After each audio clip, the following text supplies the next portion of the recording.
Hello guys, कैसे हैं आप। मेरे यूट्यूब चैनल में आपका एक बार फिर से बहुत बहुत स्वागत है। आज मैं कोविड-19 महामारी के समय होने वाली सोशल ऑडिट के बारे में आपसे चर्चा करूंगा। बहुत समय हो गया है कोविड-19 महामारी को और गवर्नमेंट की कोई फील्ड वाली प्रोसेस बहुत ही कम देखने को मिल रही है। ऐसे समय में मध्य प्रदेश शासन द्वारा सोशल ऑडिट की प्रक्रिया पंचायत स्तर पर एक बार फिर से प्रारंभ की जा रही है। इसमें सबसे महत्वपूर्ण बात यह है, सोशल ऑडिट के बारे में जो लोग जानते हैं वो उन्हें बहुत अच्छे से पता होगा कि सोशल ऑडिट में ग्राम सभा जरूर होती है। कार्य की सत्यापन के उपरांत जो भी लेखा जोखा होता है वो ग्रामवासियों के सामने ग्राम सभा के समय रखा जाता है और जो भी समस्याएं आती हैं उनका निराकरण ग्राम सभा के दौरान किया जाता है। लेकिन इस प्रकार की सोशल ऑडिट बिल्कुल इस बार देखने नहीं मिलेगी।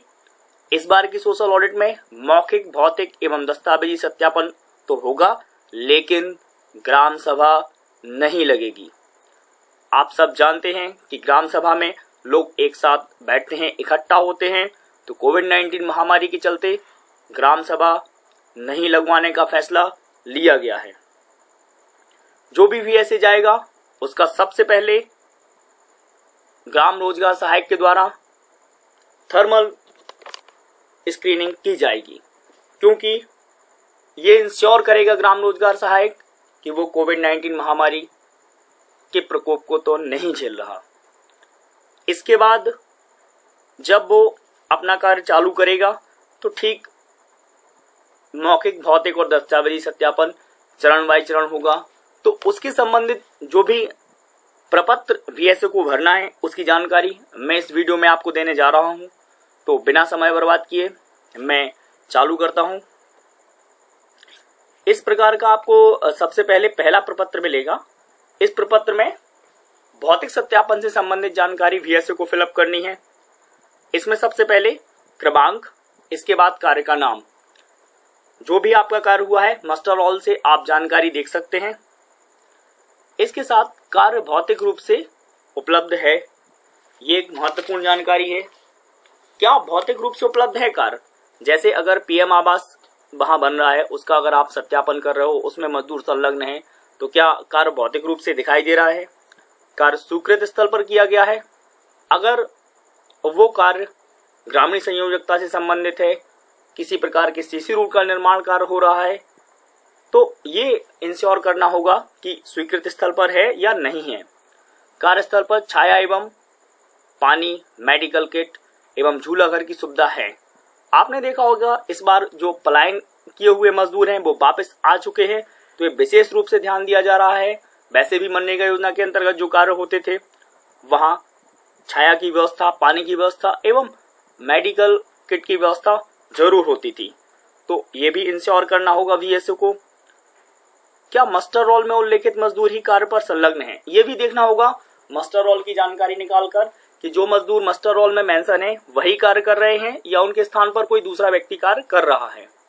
क्या कार्य में ऐसे मजदूर भी संलग्न हैं जिनका नाम मास्टर रोल में नहीं है?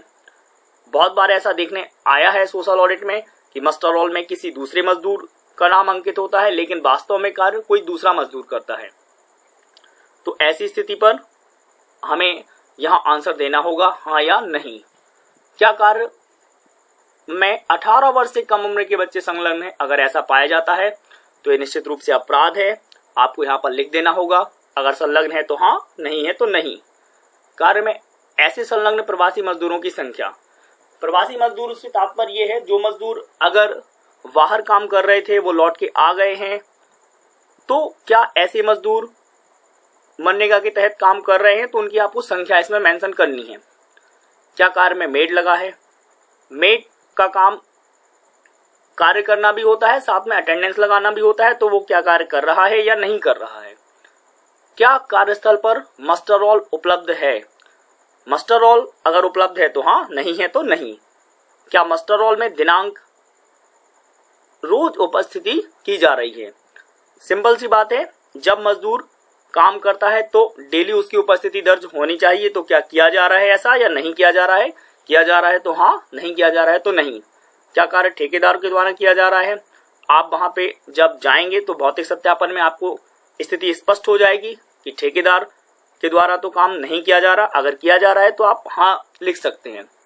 क्या कार्य में मशीनों का उपयोग किया जा रहा है? आप जब भौतिक सत्यापन करेंगे तो आपको दिख जाएगा कि काम मजदूरों के माध्यम से किया जा रहा है या मशीनों के माध्यम से। अगर मजदूरों के माध्यम से किया जा रहा है तो नहीं मेंशन करेंगे, और मशीनों का उपयोग किया जा रहा है तो इसमें हाँ मेंशन करेंगे। इसी प्रकार से हम दूसरे प्रपत्र पर चलते हैं। ये पूरा का पूरा प्रपत्र एक का भाग का है, दूसरा प्रपत्र है, लेकिन प्रपत्र एक ही है एक तरीके से ये। तो इसमें हमें कोविड-19 से संबंधित जानकारी को कलेक्ट करना है, जैसे क्रमांक, कार्य का नाम एवं आईडी। इसके बाद हमें ये इंश्योर करना है कि मजदूरों द्वारा मास्क या गमछा का उपयोग किया जा रहा है। ये बहुत ही महत्वपूर्ण है। मजदूर कार्य करें, लेकिन कार्य के साथ साथ अपनी देखभाल भी करें और कोविड-19 महामारी से बचाव के सारे साधन उपयोग करें। तो अगर वो गमछा या मास्क का उपयोग कर रहा है तो आपको यहाँ पर हाँ लिख देना है, नहीं कर रहा है तो नहीं लिख देना है। कार्य के दौरान आपस में 6 फीट की दूरी बनाए रखना बहुत आवश्यक है। अगर वो नहीं बनाए हैं तो यहाँ पर आप नहीं लिख सकते हैं। जैसा कि कोविड-19 महामारी से बचाव के लिए बताया जा रहा है कि बार बार आपको अपने हाथ धोने हैं, तो हाथ धोने के लिए क्या वहाँ पानी और साबुन की पर्याप्त व्यवस्था है? ये आपको अगर है तो हाँ लिखना है, नहीं है तो नहीं लिखना है। मजदूरों द्वारा नियमित अंतराल पर सैनिटाइजर का उपयोग, साबुन से हाथ धोए जा रहे हैं।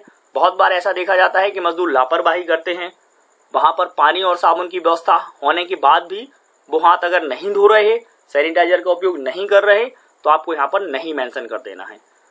रिमार्क में जो भी आपको समझ में आता है जब आप सत्यापन करेंगे तो आप लिख सकते हैं। इसके बाद यहाँ पर मौखिक एवं दस्तावेजी सत्यापन का कॉलम आता है, प्रपत्र 2।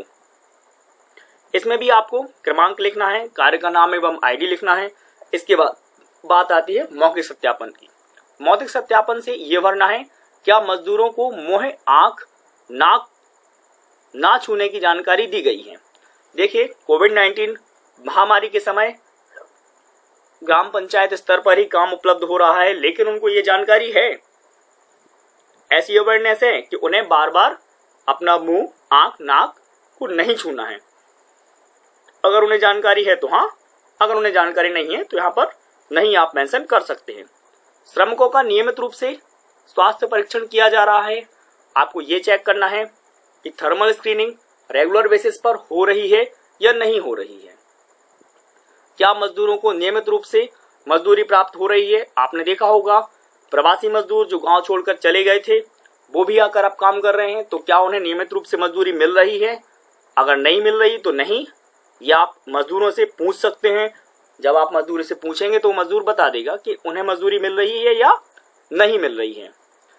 अब ये जो पार्ट है इस प्रपत्र का वो है दस्तावेजी सत्यापन से संबंधित। दस्तावेजी सत्यापन में आपको ये बताना है क्या कार्य ग्राम सभा में स्वीकृत है। ग्राम सभा का रजिस्टर होता है तो आप ये बता सकते हैं कि अगर स्वीकृत है तो हाँ, अगर नहीं है तो नहीं। देखिए, कार्य की जो मजदूर कार्य कर रहे हैं तो क्या कार्य एसओपी में दर्ज है। एसओपी में प्रायोरिटी असाइन की जाती है, जो वर्क पहले करना होता है। तो जो क्या कार्य हो रहा है तो वो एसओपी में दर्ज है या नहीं है। इसके बाद क्या प्रपत्र 3 में बिल वाउचर से संबंधित अंकित जानकारी सही है। आपको प्रपत्र 3 देखना है, जो बिल वाउचर की जानकारी दी गई है वो सही है तो आप हाँ लिखेंगे, अगर सही नहीं है तो आप नहीं लिखेंगे। इसके बाद रिमार्क का ऑप्शन आ जाएगा। हम अगले प्रपत्र पर चलते हैं। इसमें आप देखेंगे कि मजदूरों ग्रामीणों द्वारा मनरेगा योजना से संबंधित दर्ज कराई गई शिकायतें। आपने देखा होगा सभी पंचायतों में जो 8 प्रकार की पंजी तैयार की जाती है उसमें शिकायत पंजी का भी एक महत्वपूर्ण स्थान होता है। तो उस शिकायत पंजी को आपको देखना है कि कौन कौन सी शिकायतें दर्ज कराई गई हैं। उसका आपको क्रमांक लिखना है, जिस व्यक्ति द्वारा शिकायत दर्ज कराई गई है उसका नाम एवं उसके पिता का नाम लिखना है। जॉब कार्ड क्रमांक अगर उसका है तो लिखना है, और उसने क्या शिकायत दर्ज कराई है वो आपको प्रपत्र में लिख देनी है। तो इस बार ये 4 प्रकार के प्रपत्र आपको भरने होंगे। हाँ, एक और महत्वपूर्ण बात इस बार की सोशल ऑडिट में आपको देखने को मिलेगी। जो 3 के ग्रुप वीएसए जाया करते थे वो 3 के ग्रुप में नहीं जाएंगे, केवल 2 के ग्रुप में वीएसए वर्क करेंगे। हाँ, अभी मैंने आपको प्रपत्र की कंप्लीट जानकारी दे दी है। जो इस बार की सोशल ऑडिट में आपको भर के देने होंगे। अगर आपको कहीं भी किसी प्रकार की समस्या आती है तो मुझे कमेंट जरूर करें, मैं आपको अपनी अगली वीडियो में इसके बारे में पूरी डिटेल से समझा दूंगा। जिस ऑप्शन में भी आपको प्रॉब्लम जाती है मुझे जरूर कमेंट करें। जिसने अभी तक मेरा चैनल सब्सक्राइब ना किया हो तो प्लीज जरूर सब्सक्राइब कर लें। आपको हर प्रकार की इस टाइप की टेक्निकल इंफॉर्मेशन जरूर मिलती रहेगी। Thanks a lot.